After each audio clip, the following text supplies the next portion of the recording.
Moët Chandon.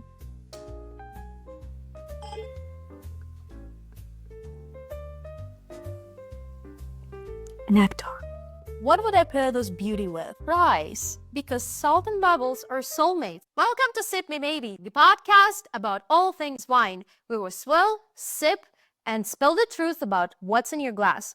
I'm Julia, this is my tasting counter. Here we don't just drink wine. We decode the label, romance the aroma, and ask the big question, is it a sip or a skip? And before we begin, just a quick disclaimer.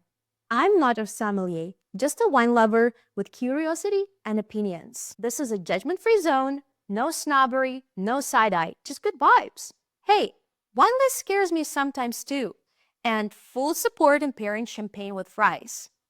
I share with you what I'm tasting, and you're more than welcome to share with me what lights up your palate.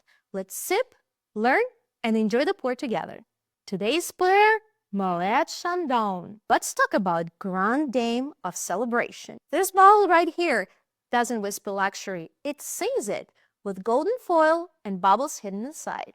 You probably have seen this bottle at the weddings, receptions, they even sprayed at Formula One podiums and iced in a bucket almost at every over-the-top yacht.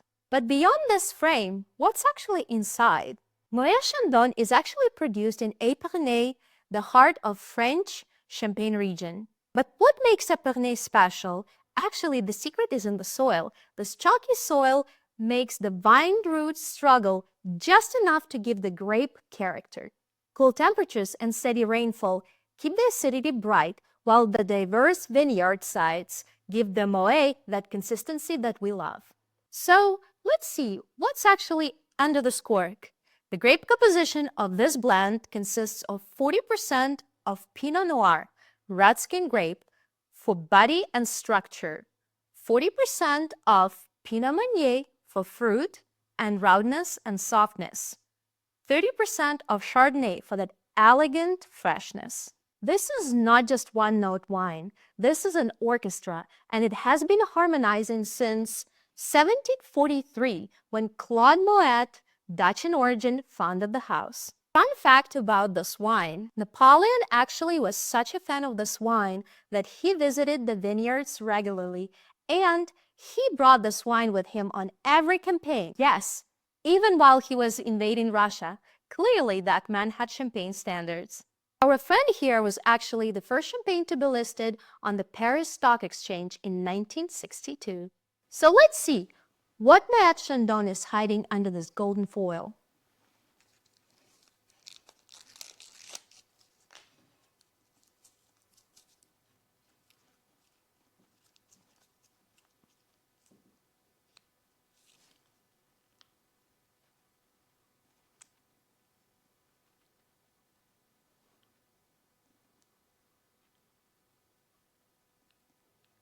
Oh, this girl is pushing out.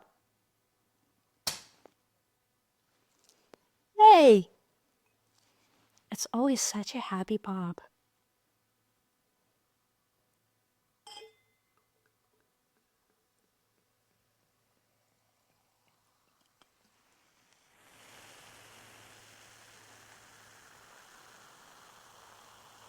I'm trying to sit still, hoping that you didn't see this champagne abuse right here.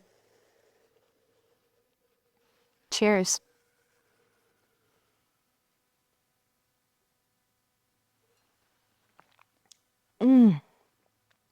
Nectar.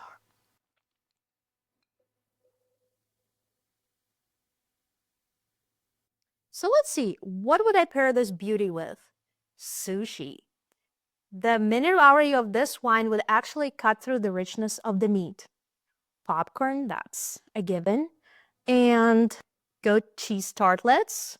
I think the rich cheese will amplify the Chardonnay and Pinot Meunier in this blend. And last but not least, fries. Because salt and bubbles are soulmates and you can't prove me otherwise. If this wine was a moment, what would it be? Well, I think that Moët Chandon is that exact moment at the gala when the lights are dimming, the spotlight hits the satin glove, the camera flashes, the cork pops, and it's there in the middle of everything. Not loud, not shy, just poised and confident. Moët Chandon is the most recognizable champagne in the world. It's not niche or avant-garde, however, it is the golden standard. Think Marilyn Monroe of champagne. Glamorous, timeless, and a little indulgent. So, Moët Chandon is classic, charismatic, and unapologetically festive. Let's ask the big question, is it a sip or a skip? For me, it's a sip with a sparkle. Whew! Let's cork this friend up before it gets too honest.